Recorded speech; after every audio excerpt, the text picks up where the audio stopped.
Hi friends, welcome back to my channel. ഞാനിന്ന് വന്നിരിക്കുന്നത് ഒരു ആം ഹോൾ കട്ടിങ്ങുമായാണ്. വീഡിയോയിലൊക്കെ കടക്കുന്നതിന് മുന്നേ എൻ്റെ ചാനൽ ഇതുവരെ സബ്സ്ക്രൈബ് ചെയ്യാത്തവരാണെങ്കിൽ പെട്ടെന്ന് തന്നെ സബ്സ്ക്രൈബ് ചെയ്യുക. തുടർന്ന് അടുത്തുള്ള കുഞ്ഞു ബെല്ലൈക്കൺ കൂടി ഒന്ന് പ്രസ് ചെയ്യണം. എന്നാൽ മാത്രമേ ഞാനിടുന്ന വീഡിയോയുടെ നോട്ടിഫിക്കേഷൻ നിങ്ങൾക്ക് ലഭിക്കുകയുള്ളൂ. അപ്പോൾ ഇന്ന് വീഡിയോയിലേക്ക് കടക്കാം. ഇന്നത്തെ വീഡിയോയിൽ ഞാൻ ചെയ്യുന്നത് ഒരു ആം ഹോൾ കട്ടിംഗ് ആണ്.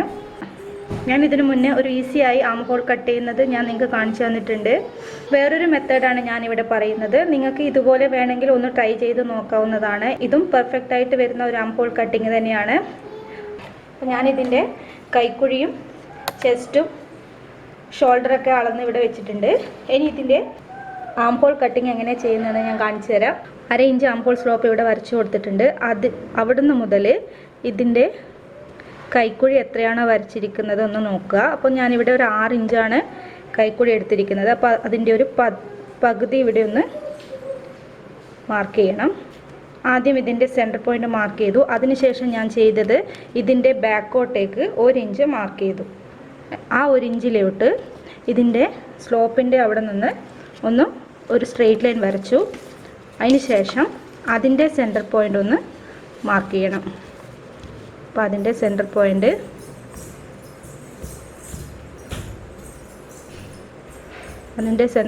ഞാൻ മാർക്ക് ചെയ്തു. ഇനി ചെയ്യേണ്ടത് ഒന്നുകിൽ നിങ്ങൾക്ക് കൈകൊണ്ട് വരച്ചു കൊടുക്കുക, അല്ലെങ്കിൽ ഈ ഫ്രഞ്ച് കർവ് വെച്ചിട്ട് ഇതിൻ്റെ കർവ് വരച്ചു കൊടുക്കാം. ഇതിലേക്കൂടി ഈ ലൈനിലേക്കൂടി ഈ സെൻറ്റർ പോയിൻ്റ് വരുന്ന അതിലേക്കൂടി ഒന്ന്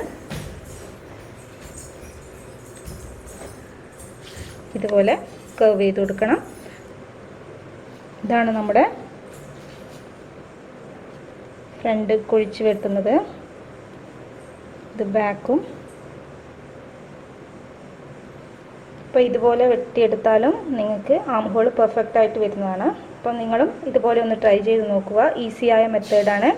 അപ്പോൾ നിങ്ങൾക്ക് എല്ലാവർക്കും ഈ മെത്തേഡ് കൂടി ഒന്ന് ട്രൈ ചെയ്ത് നോക്കാം. വീഡിയോ ഇഷ്ടമായെങ്കിൽ സബ്സ്ക്രൈബ് ചെയ്യാൻ മറക്കരുത്.